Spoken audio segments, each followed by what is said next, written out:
Good evening. The news at 8 and making headlines at this hour. Security tightened up after last night's bomb blast at the Randshow and a 20,000 Rand reward offered for information. Violence breaks out again in Alexandra. Latest polls give Labour a slight edge as British politicians wind up their campaign for Thursday's general election. And German athlete Katrin Krabbe says she will compete in the Olympics after all.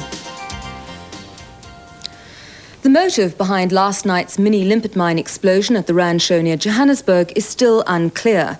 9 people were injured, 1 seriously, in the blast just before closing time. Gary Alfonso reports that security at the showgrounds has been stepped up and that a 20,000 Rand reward has been offered by the show management. In the wake of the blast, which injured 6 men and 3 women, Randshow organisers immediately ordered security personnel to step up safety regulations at the Nazareth showgrounds. One of the injured, a woman, is still in hospital with a broken leg sustained during the incident. There wasn't much of a panic. Quite a lot of people left when they heard the sound. So maybe it got round that it might have been a bomb. And the reaction from the emergency services, ambulances and those people? Quick, very quick. They react quickly. Although not claiming responsibility for the blast, the right-wing Wit Wolwe organisation has released a statement referring to the incident and saying that terrorist attacks by whites will make previous bombings look like a picnic. The statement, which was found in a telephone booth after somebody contacted the SABC, also referred to the self-determination of Boers. Since opening time this morning, more stringent security measures included a stronger uniformed and plainclothes police presence in the complex. It was in one of these dustbins that the mini limpet mine was placed and subsequently exploded. As an extra security precaution, Randshow management have now decided that the dustbins will have to be cleared even more frequently than the 2-hourly search currently in force. We have, as I've said, all the branches of the SAP in civilian clothes, in uniform, and people are searched at random. We do arrest people that we feel are not should not come into the showgrounds. So we have a comprehensive, intensive security plan to look after our visitors and our exhibitors. A 20,000 Rand reward has been offered by the show management for information which could lead to an arrest and a conviction. A medical assistance plan for those injured in the explosion has also been established. Despite the news that showgoers had become victims of the first bomb explosion in the 84-year history of the Rand Easter show, organisers noted record attendances at the gates this morning. Despite the incident, organisers say that the show will go on. And a Randshow spokesman said this evening that by 1 o'clock this afternoon, more than 36,000 people had passed through the gates, a figure as big as that for any whole day on any previous Randshow Sunday. Violence erupted in Alexandra this afternoon just minutes before a meeting was to be held to discuss the plight of scores of people displaced by the fighting.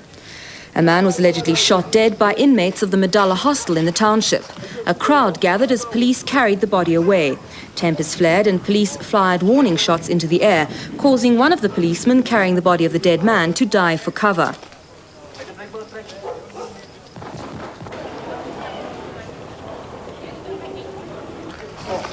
SADF members arrived on the scene to patrol the tense township. 3 shacks allegedly petrol-bombed by Madala hostel dwellers were doused by residents.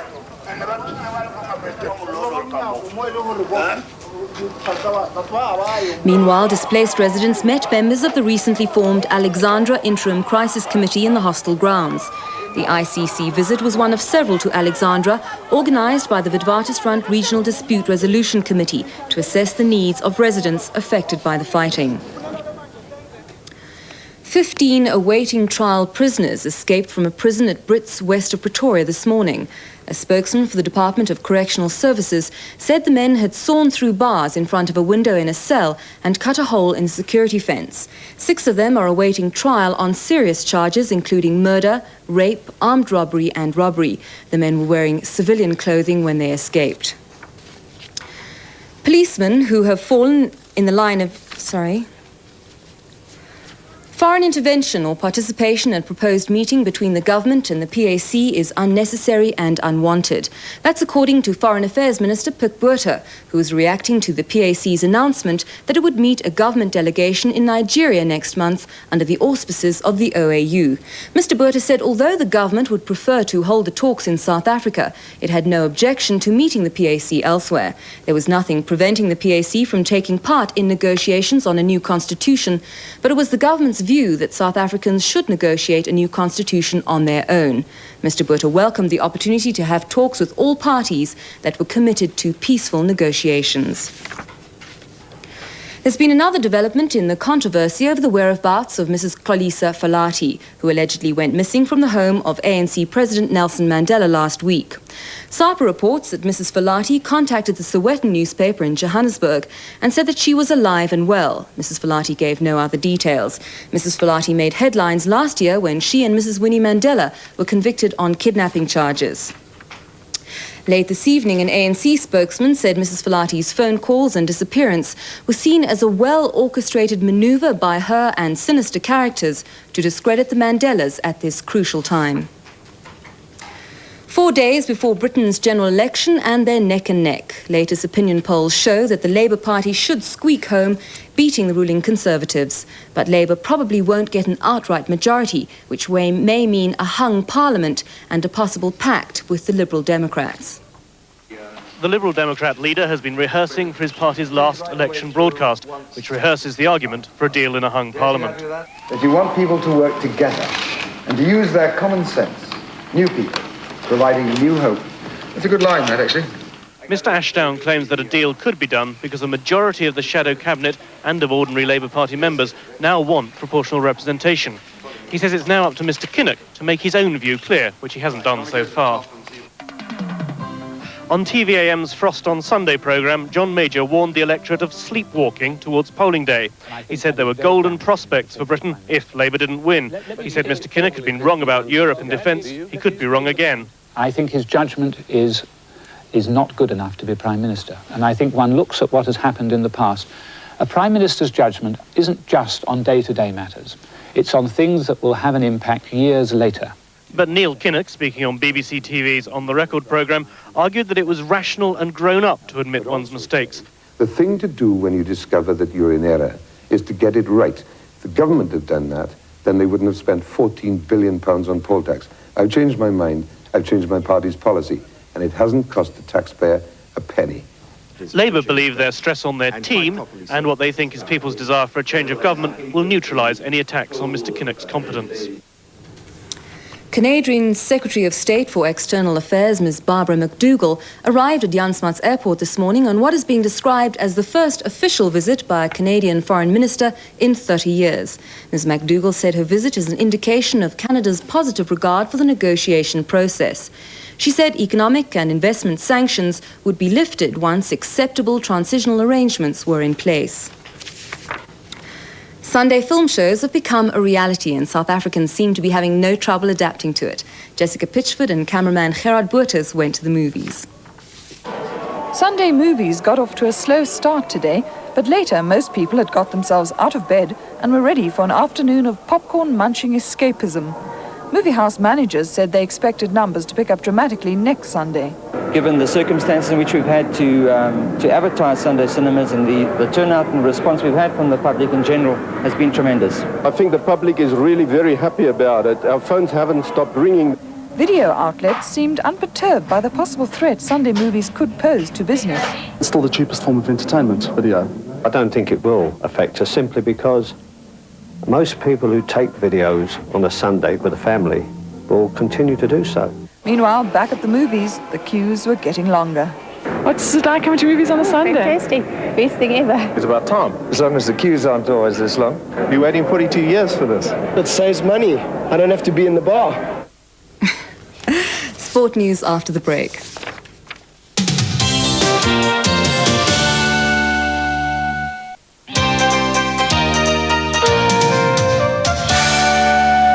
Sports news. German sprint star Katrin Krabbe has had her 4-year suspension lifted after a successful appeal in Darmstadt today. She now has her sights clearly set on the Olympics. Earlier this year, she and 2 other athletes were accused of tampering with urine samples while in South Africa. Steve Britton reports. Krabbe, with teammates Grit Breuer and Silke Müller, appealed against their sentence to the German Athletics Federation in what would prove to be a watershed case for the legal implications of dope testing in athletics. At today's hearing, the Federation's Legal Commission Chairman Günther Emmig said there was not enough evidence to prove that someone other than the 3 women had not tampered with the urine samples taken in South Africa in January. Krabbe's lawyer Reinhard Raubal spoke on behalf of the 3, after which Krabbe spoke to the Commission and to the battery of media men. The decision must still be ratified by the International Amateur Athletics Federation before the athletes will be allowed to take part in the Barcelona Olympics. But Krabbe confirmed afterwards that she did plan to compete in the Olympics. After being advised earlier this week to pull out because of a foot injury, 4th-seeded Aaron Krickstein won the Panasonic SA Outdoor Open at Ellis Park today. Krickstein's opponent was the top seed Alexandra Volkov, who after a strenuous day yesterday lacked the power to match the American.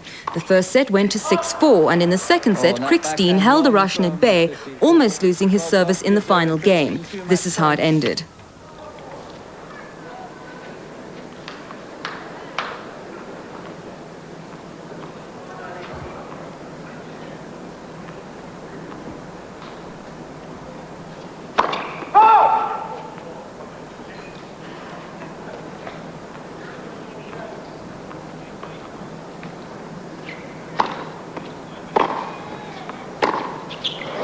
Aaron Krickstein has become the first American since Matt Anger in 1985 to win an ATP Tour event here in Johannesburg.